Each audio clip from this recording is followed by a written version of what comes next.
They inhale, dim and cool, into the leaves, and I let myself breathe with them. Then they puff light forward and exhale. Warming my body, I'm about to let myself soak inside this completely when I'm captured by an idea. The sun does not break up into pieces.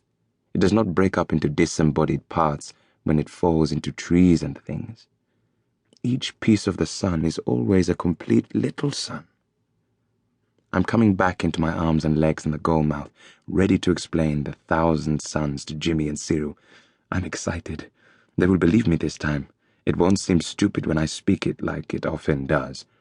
And then they look at me, rolling their eyeballs and telling me that my marbles are lost.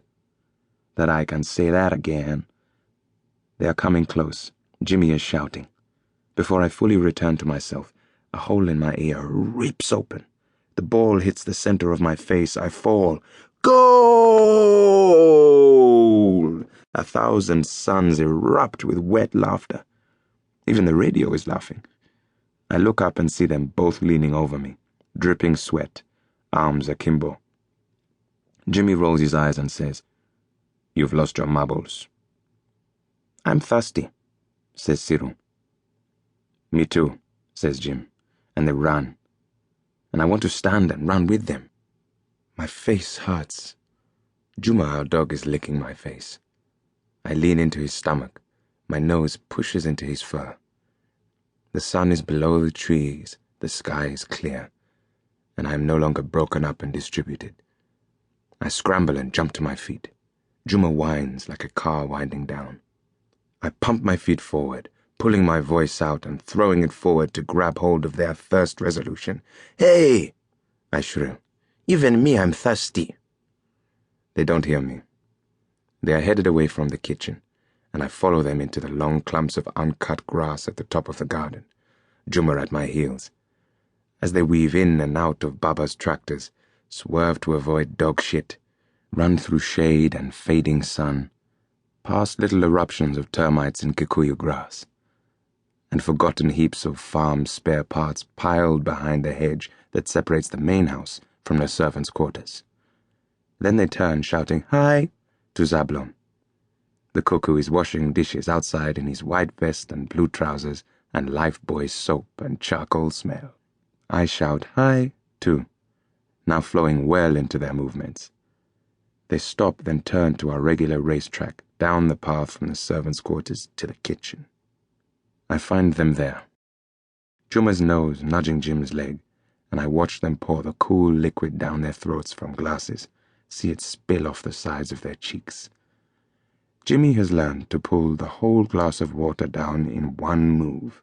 It streams down the pipe, marble bubbles running down a soft, translucent tube of sound. Like a frog. He slams his glass on the countertop, burps, and turns to look at me. What is thirst? The word splits up into 100 small suns. I lift my glass and look up. Cyril is looking at me, her glass already empty as she wipes her lips on my forearm. I'm in my bedroom alone. I have a glass of water. I want to try to gulp it down like Jimmy does. This word, thirst, thirsty, is a word full of resolution. It drives a person to quick action. Words, I think, must be concrete things. Surely they cannot be suggestions of things, vague pictures scattered, shifting sensations. Sometimes we like to steal Baba's old golf balls and throw them into a fire. First they curl in a kind of ecstasy, like a cat being stroked. Then they arch, start to bubble and bounce. Then they shoot out of the fire like bullets, skinned and free. Below the skin are tight wraps of rubber band, and we can now unroll them and watch the balls getting smaller and smaller. And the rubber bands unfold so long, it does not seem possible they came out of the small hard ball. I want to be certainly thirsty, like Jimmy and Cyril. Water has more shape and presence than air, but it is still colorless. Once you have the shape of water in your mouth, you discover your body.